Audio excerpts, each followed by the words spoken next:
morning, I'm Richard Burton from the Richard Burton Arts Centre on the Yorkshire coast, and we're here at the spectacular Bempton Cliffs, which is the seabird centre of the UK. Full of gannets, full of puffins, full of every seabird you could sort of possibly think of, and it really is a mecca for people and tourists to come and look and enjoy. So we're going to do a painting today of the Bempton Cliffs with its spectacular scenery, the spectacular cliffs. I mean, we've got 300-foot chalk cliffs, which are really something special to see. I've taken a photograph in the for work in the studio, as well as being out here today. So we're just going to have a look, do a little bit of sketching outside. We're going to go back into the studio, do a painting in the studio, and then come back out again. So it's a bit of a mixed day today.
Okay, so we're here, we're going to do some sketching, first of all, with a picture.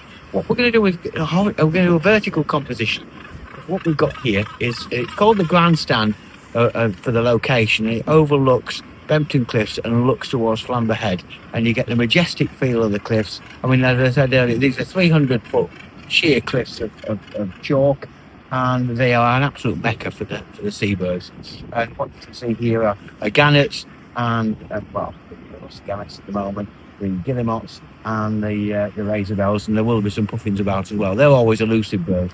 But what I particularly like is the sun coming down, catching the water, reflecting off the sea. The tide is out, or sort of quite well out anyway.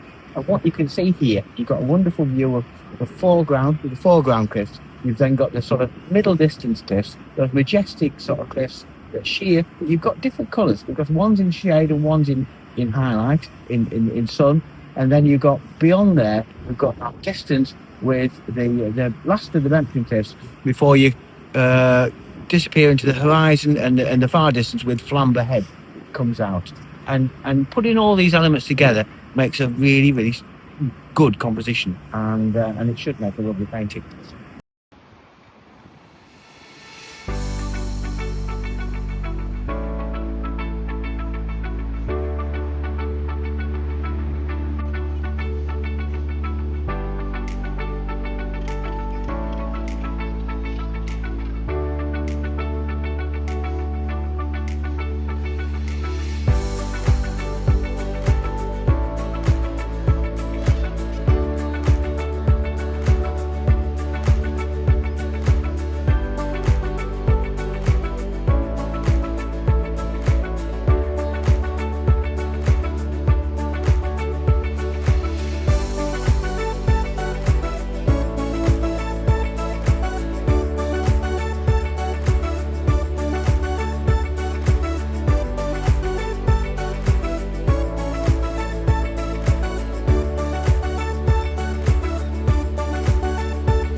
Okay, so we're back in the studio now after a time on the cliffs, and got the sketch where we want it to be. So I'm now looking at the sort of photographs and the source material we're going to work from.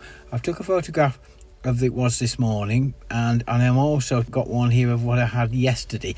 Yesterday the sea was so much more reflective, and I really liked the way the light was cascading across the water and really bouncing across the water. So that's the one I'm going to go with.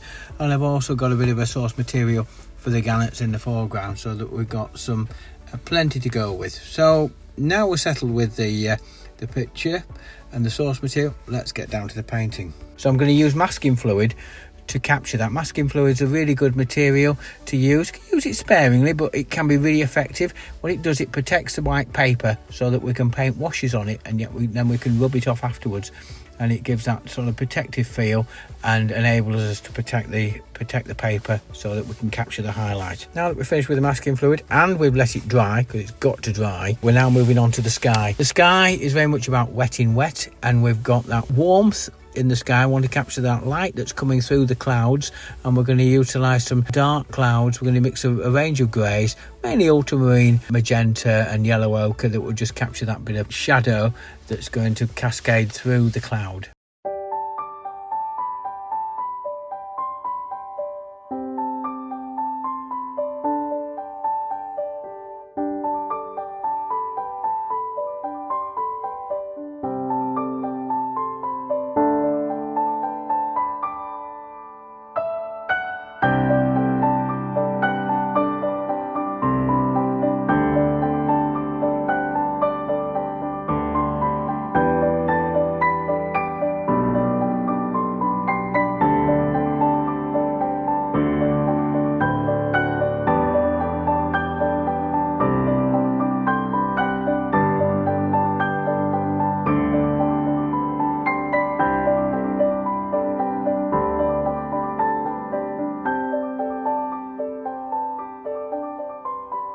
We're now into the big part, which is putting that wash on the sea, which is really sort of crucial. It's like many of these seascapes, the water is at the sea, and the way we capture the light is going to be crucial.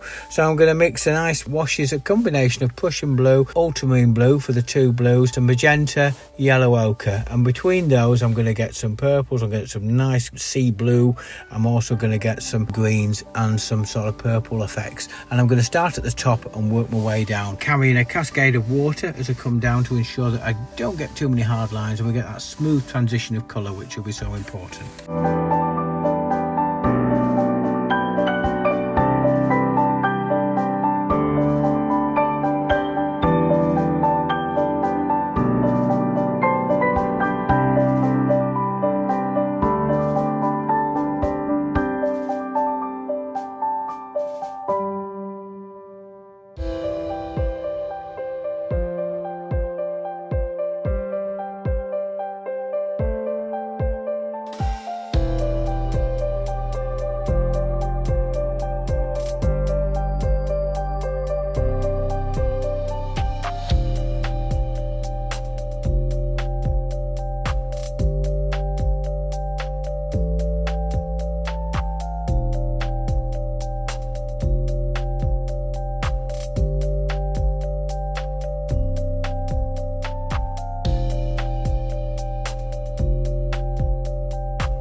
Now it's dry, we want to make sure that we can take off the masking fluid. The masking fluid is just rubbing the surface very lightly but quickly, so that eventually your finger gets warm and the masking fluid comes off quite well. It wants to be all removed, and then I'm going to take stock of the picture and have a look at it. And obviously we're using a 300 gram paper, which has got a slight off-white colour, so it's got a slight tint to it. So I'm going to now working softening the edges, and I'm going to darken the sea.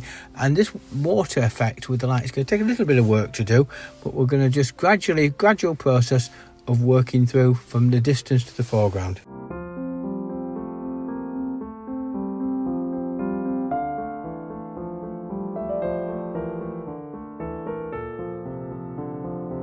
Now it's important to continue on, and I want to work the cliffs, so I'm going to work from the distance again with which is a sort of a dark colour but transparent nevertheless, and work through into the middle distance cliffs and then the foreground cliffs. Each one has got a slightly different colour range in it. Mainly it goes from a sort of a blue to a sort of slight purpley grey to a much warmer foreground colour.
Now I'm back to looking at the sea again, and I'm going to get a blade just to scratch a little bit of the surface to try and capture that sparkle on the water. So I'm going to use that little bit, and then I'm going to soften the edges of the water and the sea and try to get the effect that I want with that sort of light sparkling on the water and just capturing the mood.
Now I'm going to define the foreground cliffs. They're much warmer, so I've got to get those colours right. Yep, there's darks in there, and I want to also develop the reflections in the sea, and I'm going to sort of feather in some of this Chinese white just to try and capture some of the soft ripples in the water, and also capture the highlights and the lowlights.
So we're now going to work into the cliffs and develop the darks in the cliffs. So make sure that the darks, because it's the darks at the cliffs that's going to make the light really shine really powerfully. And then I'm going to take a look at the light. I'm going to use this Chinese white to try and capture the effect of the sparkle. There's a range of highlights in the water, and I think there's this highlight of white light and also sort of the undercolour of the white coming through, of the white paper. Combine those together will hopefully magnify the effect of the light bouncing off the water.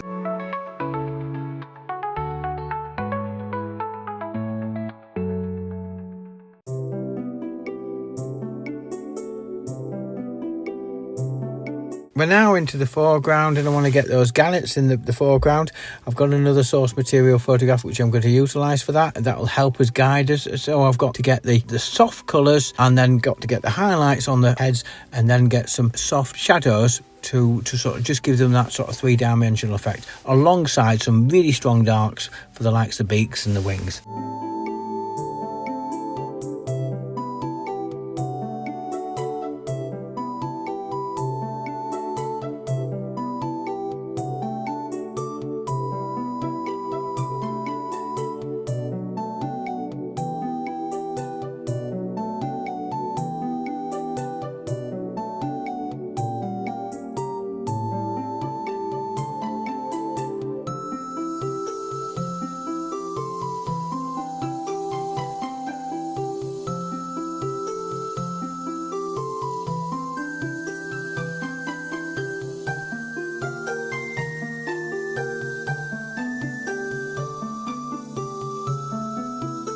Finally, it's a case of now standing back, having a look, and then adding any final darks into the foreground and just balancing up any reflections that need sort of putting in place, and then hopefully we're close to getting to the finished article.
Okay, so here we are back at Bempton Cliffs again.